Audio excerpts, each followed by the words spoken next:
کون کون سورہ کہف کی پابندی کرتا ہے، روزانہ پڑھتا ہے؟ ماشاءاللہ. جو نہیں پڑھتے آئندہ کون کون پڑھیں گے؟ اچھا، اب جنہوں نے پڑھی نہیں ہے، جو کو پڑھنا نہیں آتا، تو گھر میں جو بھی ہو ان کو پڑھوائے تو سن تو سکتے ہیں نا ہم. مثلا الحمدللہ ایسے بہت سارے ہوں گے جو خود تو قرآن نہیں پڑھا مگر بچہ حافظ قرآن ہے ماشاءاللہ، تو اس بچے کو بٹھائے تو بیٹا سورہ کہف پڑھو، مجھے بھی سناؤ. جیسے رات کو اعلان ہوتا ہے باقاعدہ ماشاءاللہ، جمعہ شروع ہو چکا ہے سورہ کہف پڑھے. ہماری بھی عادت مغرب کے بعد ہی فجر جیسے سورہ کہف پڑھنے کی ہے. تو اس طرح دنیا میں تمام دنیا مصیبتوں میں پڑی ہوئی تھی، پریشانیوں میں تھی، ظاہری باطنی گھاٹے میں تھی. تمام مصیبتوں سے نکالنے والے، تمام پریشانیوں سے نکالنے والے، تمام خسارے ظاہری باطنی سے نکالنے والے کون؟ رسول اللہ صلی اللہ علیہ وسلم. آپ علیہ السلام نے آ کے امت کو نکالا. کہتے ہیں درفشانی نے تیرے قطروں کو دریا کر دیا، درفشانی نے تیرے قطروں کو دریا کر دیا، دل کو روشن کر دیا، آنکھوں کو بینا کر دیا. خود نہ تھے جو راہ پر، صحابہ کرام پہلے جہالت میں تھے، خود نہ تھے جو راہ پر اوروں کے ہادی بن گئے. کیا نظر تھی جس نے مردوں کو مسیحا کر دیا. صحابہ جہالت کی حد، لیکن جب نکلے آپ علیہ السلام کی بٹی سے تو ہر ایک سونا ہر مارکیٹ میں بکے، بھرپور قیمت لگی. جہاں ایک نہ گنا گیا عالم کو روشن کر دیا، زندگیاں بدل دی لوگوں کو. اور آج ہم اور آپ جو اتنی تمیز سے بیٹھے ہوئے ہیں، صاف ستھرے کپڑے بیٹھ کے بیٹھے ہوئے، غسل کر کے پاک صاف ہو کے بیٹھے ہوئے، یہ سب رسول اللہ صلی اللہ علیہ وسلم کے صحابہ کی برکت ہے. اس لیے اتنا احترام رسول اللہ صلی اللہ علیہ وسلم کا ہے، اتنا ہی ہم قریب قریب صحابہ کرام کو بھی عزت اور محبت کی نگاہ سے دیکھیں. اگر آپ علیہ السلام نے ہمیں کوئی نمونہ سکھایا تو اس سکھے کی عملی پریکٹیکل کرنے والے ہمارے سامنے صحابہ ہیں. صحابہ کریں جانوں پہ کھیلا، مال لگائے، زندگی پیچھے مڑے ہی نہیں. سلام اس پر کہ جن کے نام لیوا ہر زمانے میں بڑھا دیتے ہیں ٹکڑا سرفروشوں کے خزانے میں. کمال، پشاور میں صحابہ دفن، افغانستان میں صحابہ دفن، او جزائر انڈومین میں کہاں کہاں صحابہ دفن، چین میں صحابہ دفن. کیا کمال لوگ تھے. اس لیے کسی بھی عمل پر صحابہ کرام کا اجماع ہوا ہو وہ ایسی ہے، آپ علیہ السلام نے کیا فرمایا، جس طرح وہ دلیل اجماع صحابہ ہمارے مستقل دلیل ہے. جس طرح آپ تراویح پڑھتے ہیں، آپ علیہ السلام نے تراویح زندگی میں نہیں پڑھی، اور پڑھی تو 2-4 دن پڑھی، اور جتنی رکعت پڑھی علماء کرام سے آپ لوگ پوچھیں. لیکن صحابہ کرام نے پابندی سے 20 رکعت پڑھے، جماعت کے ساتھ پڑھی.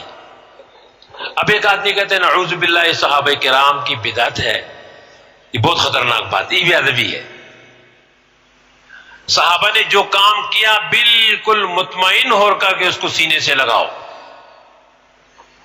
آپ علیہ السلام فرماتے اولئک الذین امتحن اللہ قلوبہم للتقوی، یہ جو میرے صحابہ ہے یہ وہ لوگ ہیں جن کے اوپر کے عمل کو چھوڑو، اندر کے دل کی تقوی اور خیال کا امتحان اللہ پاک نے لیا اور کامیاب ہو گئے. صحابہ، یہ جو قرآن پاک آپ کے پاس ہے یہ رسول اللہ صلی اللہ علیہ وسلم کے دور میں نہیں تھا. اگر کوئی صحابہ کی بدعت کی بات کرتا ہے کہ صحابہ کی بدعت ہے، نعوذ باللہ ابو بکر عمر کی بدعت ہے، تو یہ نعوذ باللہ یہ قرآن بھی کیا ہے، یہ بدعت ہے. آپ علیہ السلام نے نہیں لکھا. یہ ابو بکر صدیق کی دور میں جب جنگ یمامہ میں صحابہ بہت زیادہ حفاظ شہید ہوئے تو ابو بکر نے حضرت عمر کو مشورہ دیا کہ عمر، ابو بکر، اس طرح اگر صحابہ حفاظ شہید ہوتے رہے تو قرآن کیا ہو جائے گا، ضائع ہو جائے گا. حضرت ابوبکر صدیق نے پھر کعب کو بلایا، دوسرے صحابہ کو بلایا، اور پھر لکھا گیا حضرت ابوبکر صدیق کی دور میں. وہی قرآن حضرت عمر کے ہاتھ میں تھا. وہی قرآن حضرت عمر کے زمانے میں شہادت کے وقت حفصہ کے گھر میں آ گیا، اسی سے حضرت عثمان نے 4 نسخے لکھے. اس وقت پوری دنیا میں جو قرآن ہے یہ وہی قرآن ہے جو حضرت ابوبکر نے لکھوایا. تو اگر کوئی بدعت صحابہ کی بات کرتے ہیں، نعوذ باللہ، بے ادب بن کے بات کرتے ہیں، اللہ حفاظت فرمائے، تو پھر یہ قرآن بھی بدعت ہے، نہ پڑھے اس کو. یہ فالتو باتیں ہیں. اس لیے پورے یقین و اعتماد کے ساتھ اپنے علماء کے ساتھ جڑو، اور یہ علماء جو تمہیں کہتے ہیں یقین رکھو یہ خیانت نہیں کریں گے انشاءاللہ، تمہیں غلط مسئلہ نہیں بتائیں گے، اس لیے کہ خود اپنی گمراہی سے بھی ڈرتے ہیں.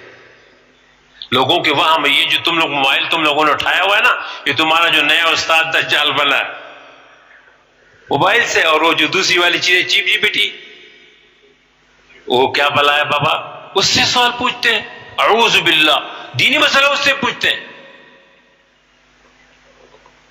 بری بات ہے. اپنے کو گمراہ مت کراؤ، اپنے علماء کے ساتھ جڑو. اوروں کو تو دنیا کا کچھ بھی ہو، لیکن چونکہ میں اس وقت قرطبہ میں بات کر رہا ہوں، اور قرطبہ میں خود اپنے تمام مسائل انہی لوگوں سے پوچھتا ہوں، پوری بصیرت اور یقین سے عمل کرتا ہوں. اپنے علماء کے قریب رہو گے، گمراہی سے بچ جاؤ گے، اور جو تمہیں ہدایت ملتی ہے اس پہ عمل کرو، سستی مت کرو.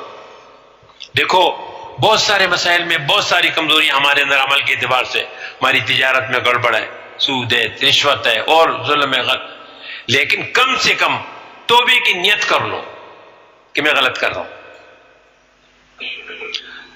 2 مجرم عدالت میں آتے ہیں. ایک وہ مجرم ہوتا ہے جو انکار کرتا ہے میں نے عمل نہیں کیا، اور دوسرا مجرم وہ ہوتا ہے جی مجھ سے غلطی ہوئی. ایک کو اقراری مجرم کہتے ہیں، ایک کو انکاری مجرم کہتے ہیں. اقراری مجرم کسی بھی شکل میں کبھی نہ کبھی، یا تحکیم، بادشاہ جو فیصلہ کرتا ہے نا شرعی مسائل کے سامنے، اور بادشاہ کو آدمی اولی الامر جو ہوتا ہے اس کو تحکیم کہتے ہیں. کیا کہتے ہیں؟ تحکیم. تو بعد مرتبہ وہ اپنا آرڈر استعمال کرتا ہے کہ اس کو معاف کر دیا جائے، جاؤ، اس کو کوئی چیلنج نہیں کر سکتا.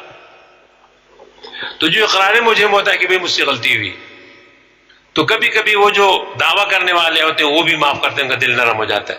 لیکن غلطی کی سب دنیا نے دیکھا، آگے بھی کہتے ہیں میں نے نہیں کیا، یہ جھوٹا آدمی تو ہمیشہ سزا پاتا ہے، یہ کبھی بھی نہیں بچتا. عمل کر کے بدماشی کرتے ہیں آگے سے.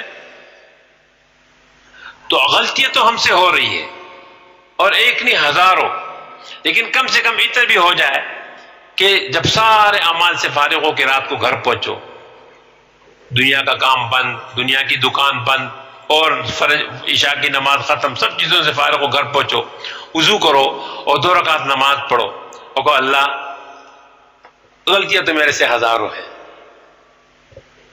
نفس و شیطان نے مجھے مکمل جکڑا ہوا ہے، میں بے بس ہوں، لیکن میں اللہ تیرے سے معافی مانگتا ہوں، مجھے معاف کر دے. اتنا تو اقرار مجرم کم سے کم بنو. کوئی گناہ کرتے بھی ہو اس کو گناہ تو سمجھو.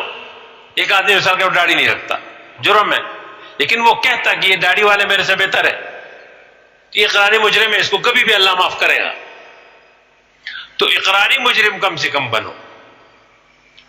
انکار مت کرو، کیا ہوا ایسے، میں مجبور ہوں، ایسا ہو گیا، میں کیا کروں، میں بھیک مانگوں، یہ میں نے سود پہ لے لیا، یہ چرس و ہیرون کا کاروبار میں نے کر دیا، تو میں کیا بھوکم، اور فالتو باتیں نہیں. اللہ کے سامنے مقابلہ مت کرو، اقراری مجرم بنو، غلطی ہو رہی ہے ختم. اور سب کے سامنے بولنے کی ضرورت بھی نہیں، تنہائی میں جا کے بولو اللہ تیرے خزانوں میں کوئی بھی کمی نہیں، آج تیرے ہدایت کا میرے سے فیصلہ ہو جائے، مجھے ہدایت مل جائے، حلال رزق کے دروازے کھل جائے، میری اولاد کو فرما بردار، میرے دوستوں کو فرما بردار، سارے مسائل اللہ کے لیے ایک سیکنڈ ہے.